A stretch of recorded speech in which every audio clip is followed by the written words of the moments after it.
terima kasih kepada narasumber kita malam ini, karena tamu kita malam ini benar-benar sangat membahagiakan kita semua, karena tamu kita malam ini tidak kurang dari Habib Rizik, Ketua Front Pembela Islam.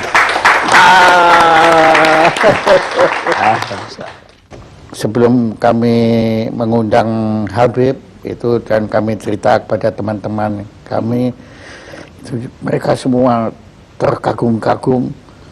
Dia bilang, hah, kok berani ngundang Habib Rizik? Ya kok berani, nggak takut? Saya bilang, saya ngaku, sebetulnya takut juga.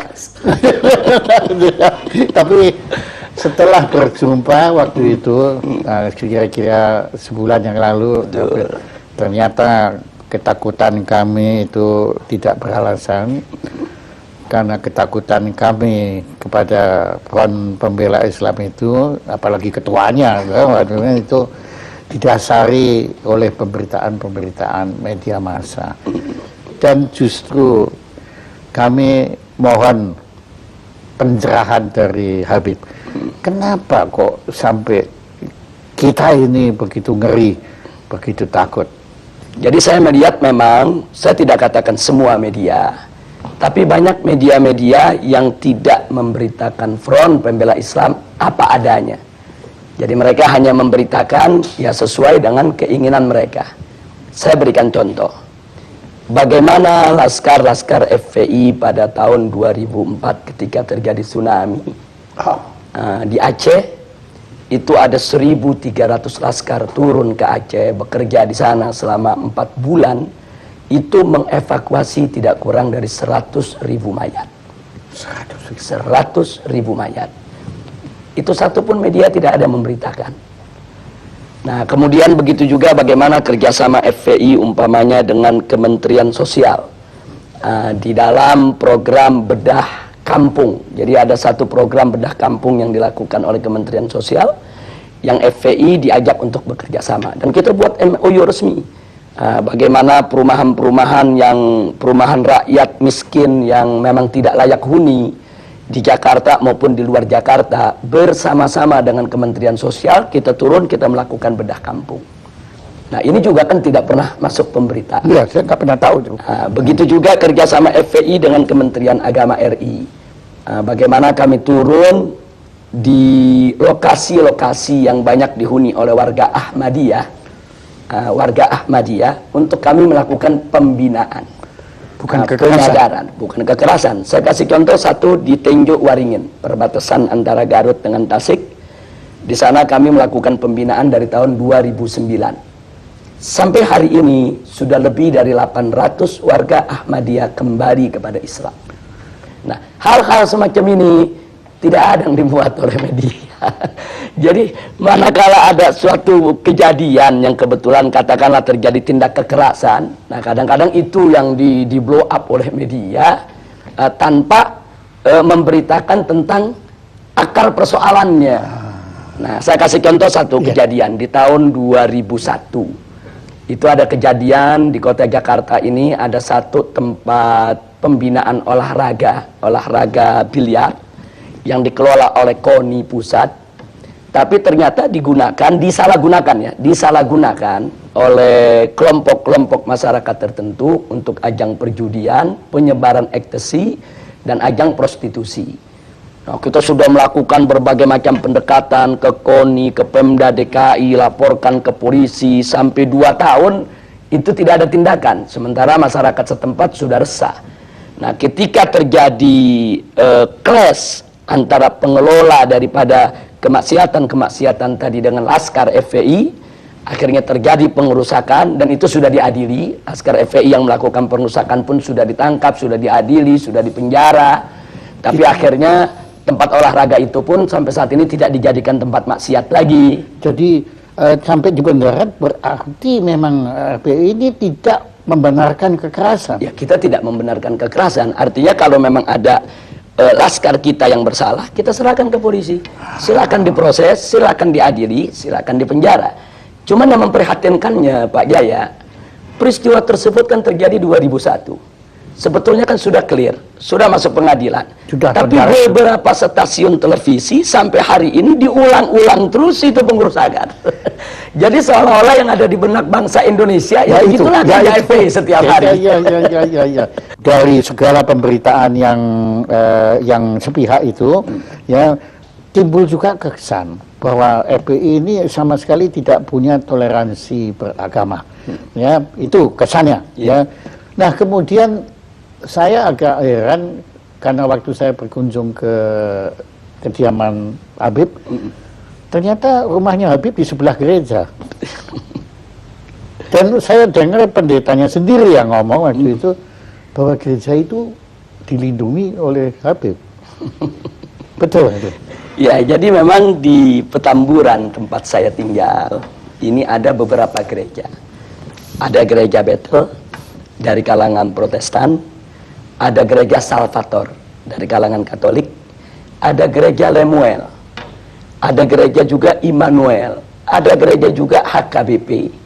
Nah, kelima gereja ini di Petamburan sampai hari ini semua bisa melakukan segala kegiatan ibadahnya dengan tenang tanpa ada gangguan sedikit pun dari masyarakat. Karena memang kelima gereja ini tidak pernah buat masalah dengan masyarakat. Artinya gereja-gereja mereka dibangun pertama dengan izin. Yang kedua, kegiatan-kegiatan mereka itu murni ibadah, bukan untuk mengganggu daripada ketenangan masyarakat. Sehingga sudah sekian puluh tahun mereka sampai hari ini tidak pernah ada gangguan apapun. Nah, karena itu hubungan saya secara pribadi maupun FPI yang memang markasnya ada di Petamburan dengan para pendeta tadi, hubungan kita cukup baik.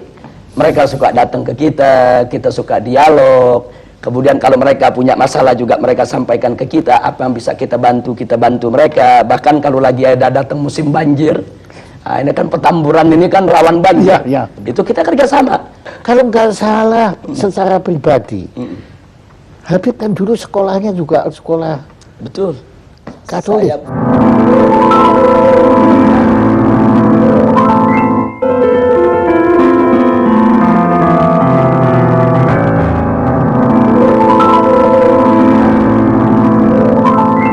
Saya di SD negeri di Petamburan dan waktu saya SMP Kristen Bethel. Memang tidak jauh dari rumah saya karena memang waktu itu kan saya lulus SD ini kan usia masih terlalu muda. Badan saya juga masih terlalu kecil. Orang tua kan khawatir kalau saya disekolahkan di tempat-tempat yang jauh. Walaupun ketika itu secara rayon saya mendapatkan SMP negeri 40 Pejompongan. Tapi karena orang tua khawatir, kata orang tua lebih baik sekolah yang di tetangga saja yang dekat.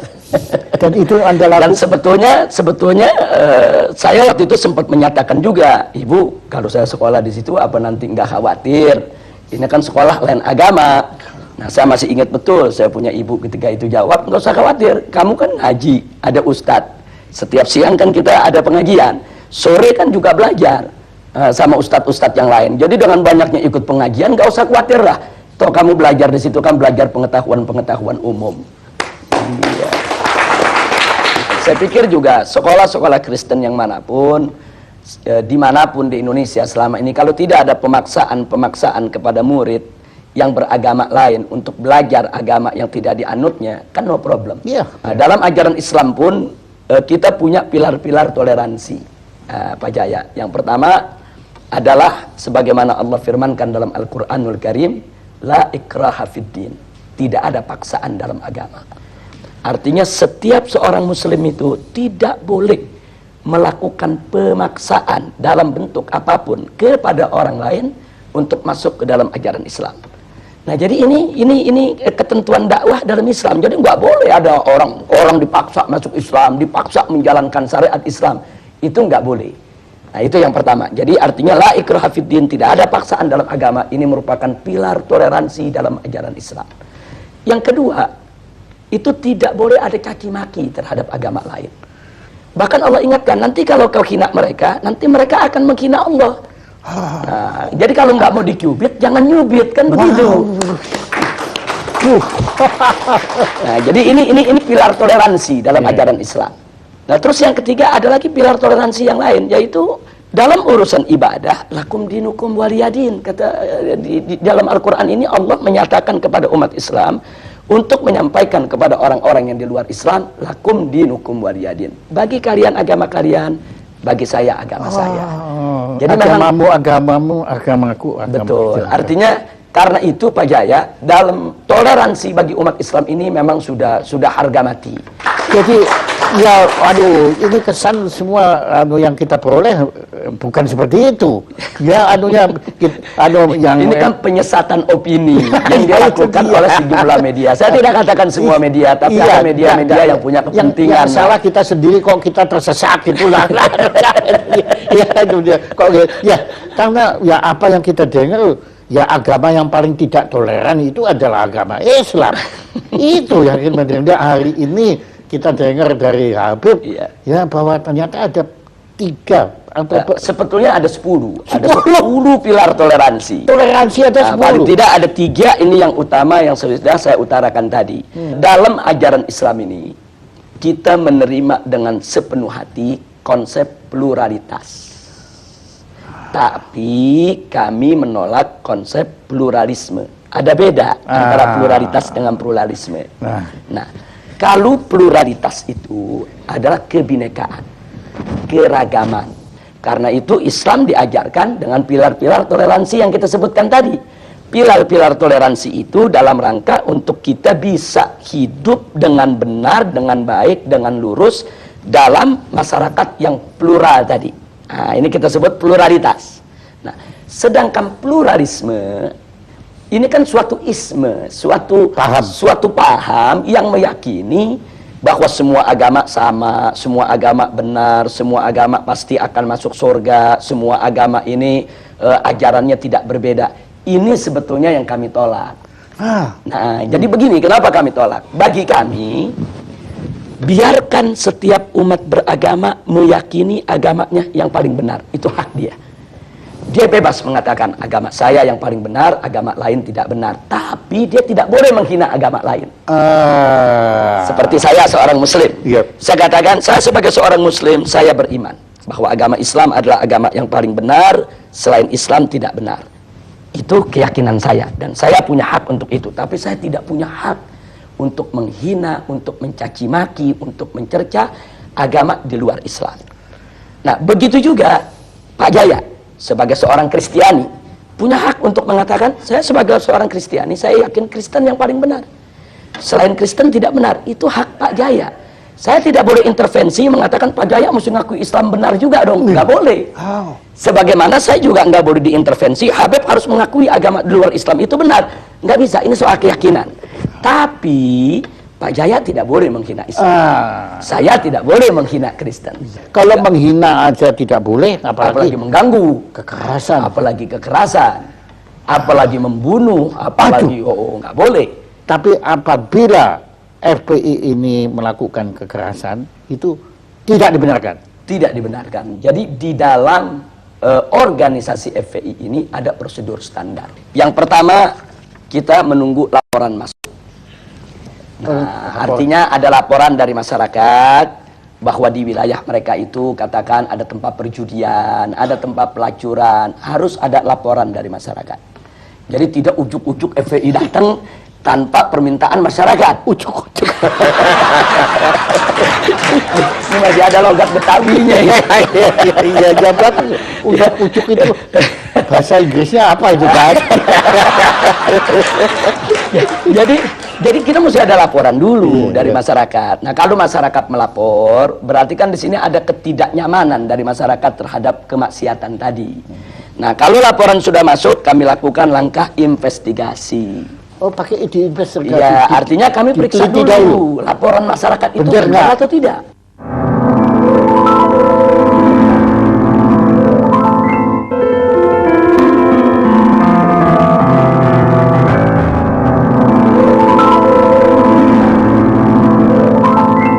Kita himpun data, apa itu dengan film, apa dengan foto, kita himpun data. Jadi betul-betul terbukti kalau di sana memang sesuai dengan laporan masyarakat tadi. Iya, jadi makin tidak ujuk-ujuk gitu. Betul. Nah, kemudian setelah itu masih ada langkah ketiga. Setelah data terkumpul, Kami lakukan pemetaan wilayah. Oh, Nah, maksudnya pemetaan wilayah begini. Kalau mayoritas masyarakat di wilayah tersebut setuju dengan tempat maksiat tadi, mungkin ada anaknya yang bekerja di sana, mungkin ada warganya yang jadi tukang parkir di sana. itu diperhitungkan. Kita itu namanya pemetaan wilayah. Nah, andai kata masyarakat di sana masih mendukung tempat maksiat tadi, maka kami sebut wilayah dakwah. Kami harus kirim ustadz, kirim guru, kirim pendai, pendakwah untuk menyadarkan masyarakat kalau maksiat itu berbahaya bagi kehidupan mereka. Itu bisa setahun, bisa 2 tahun, bisa 3 tahun, bisa 5 tahun. Kesadaran masyarakat ini Dan kan, itu pernah terjadi. dan memang sering, bukan pernah, sering terjadi. Makanya ada sejumlah tempat maksiat sampai hari ini tidak disentuh oleh FPI.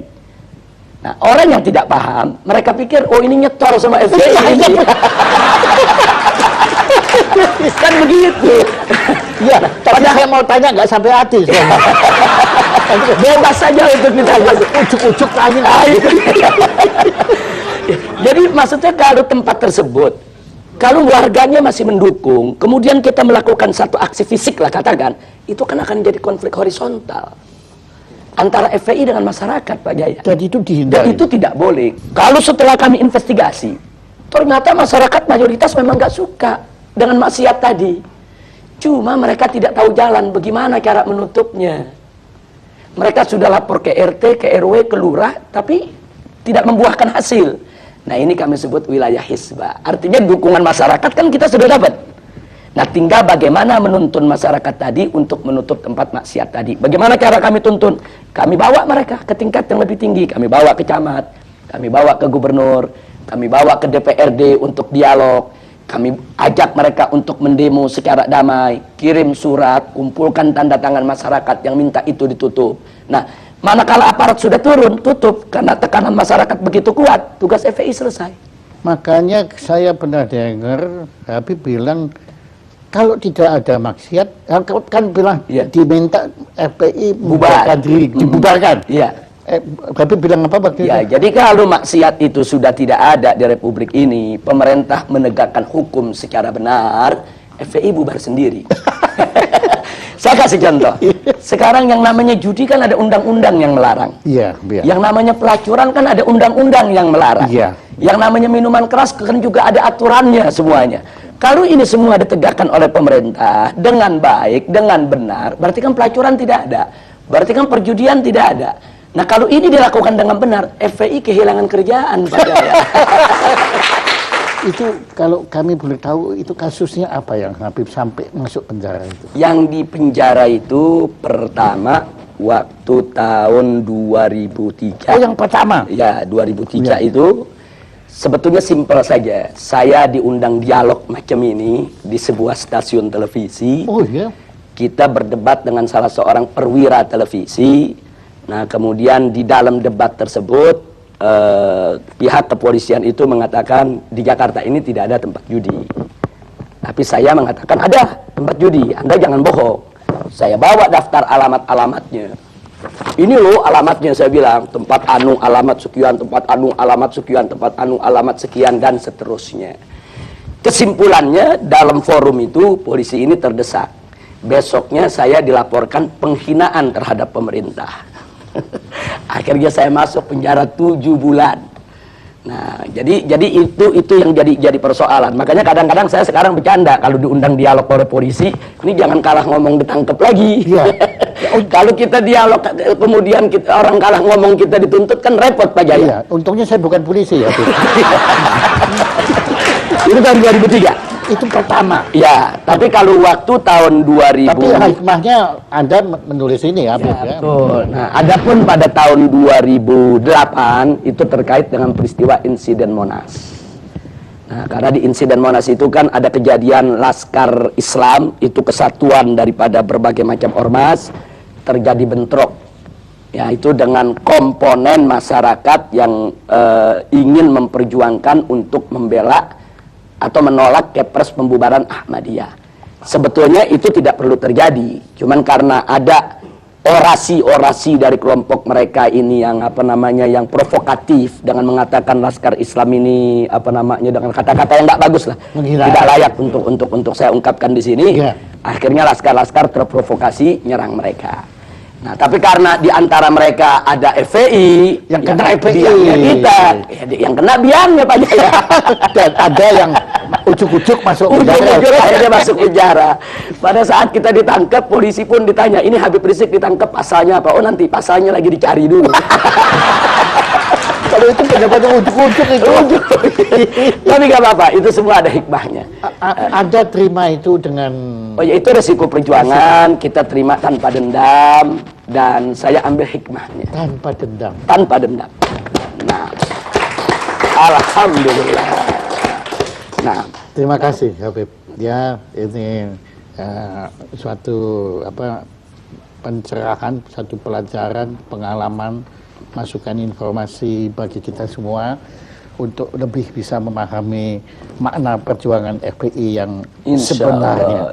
Ya, dan moga-moga juga siaran talk show yang sederhana ini ya itu bisa didengar juga oleh pemirsa-pemirsa sebanyak mungkin supaya mereka pun atau kami ya saya beratasnya mereka juga bisa memahami dan kita bukan lagi takut, bukan lagi curiga, bukan lagi benci pada FPI, tapi kita mungkin bisa bersama-sama FPI untuk memerangi maksiat di angkara murka di negara kita tercinta. Terima kasih. Saya juga ucapkan terima kasih baik atas nama pribadi maupun atas nama FPI kepada Pak Jaya maupun forum talk show-nya ini yang luar biasa. Kita juga di luar dugaan bisa diundang, bisa diberi kesempatan bicara dengan leluasa, dengan bebas. Dan di sini juga saya ingin menyatakan sebelum kita berpisah, FPI ini kan bukan malaikat. FPI ini kan juga tidak boleh mengklaim kalau dirinya suci. Wow. Di dalam FPI kan juga ada oknum-oknum yang tidak baik juga. Nah, karena itu saya juga minta bantuan masyarakat. Manakala masyarakat mendapatkan ada oknum-oknum FPI yang tidak bagus akhlaknya, tidak bagus moralnya, dan memang melakukan hal-hal yang tidak patut di wilayahnya, tolong laporkan kepada kami. Kami akan ambil tindakan tegas. Bahkan kalau ada cabang-cabang FPI yang coba-coba melakukan suatu kegiatan melanggar daripada prosedur yang saya sebutkan tadi, kita tidak segan-segan. Cabang itu kita bekukan dan kita bubarkan. Nah, jadi kita tidak mengklaim kalau FPI ini tidak punya salah, tidak. Saya pun sebagai pimpinannya mungkin terkadang juga bahkan sering juga melakukan kesalahan. Apa itu kesalahan dalam mengambil keputusan, kesalahan di dalam berucap, kesalahan dalam bertindak. Nah, karena itu mari kita saling menasehati, saling memperingati, saling memperbaiki satu sama lainnya. Sekali lagi terima kasih buat Pak Jaya dan semuanya. Terima kasih banyak. Alhamdulillah.